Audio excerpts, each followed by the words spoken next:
અમુક ને દીકરા નથી હોતા ને ઈવડે કે હે ભગવાન એકાદો દીકરો દે એકાદો દે છે ઈવડે એમ કે છે કે નો દીધો હોતાના કરતા થારું હતું આપણે એમ હારું આ હાસું છે કે આ હાસું છે એ કઈ ખડકી નથી.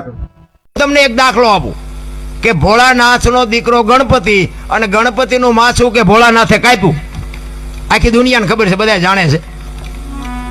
અને પછી કે હાથીનું લગાડ્યું આપણે ફોટામાં જોઈએ મૂર્તિમાં જોઈએ હાથીનું હોય ને ગણપતિને માથું તો હું એમ કહું છું ઓલું કાપ્યું ત્યાં જ નહીં પડ્યું હોય હાથીનું શું કામ લગાડ્યું હોય છે વિચારવા જેવું નથી લાગતું. અને માણાના શરીર પર હાથીનું માથું ફિટ થાય તમને કેમ લાગે પણ છે સાચું આપણી બુદ્ધિના ચકડા ગઈ ગયા એટલે નથી સમજાતું. નગર જે કાપ્યું હોય અહીંયા જ પડ્યું હોય તો હાથીનું કાપીને જો સોટાડી શકતો હોય ભોળો નાથ તો એ પડ્યું હોય નો સોટાડી શકે. આપણી સમજણ ઘટે છે રામ. અને આ સમજવા માટે જ સદગુરુની જરૂર પડે.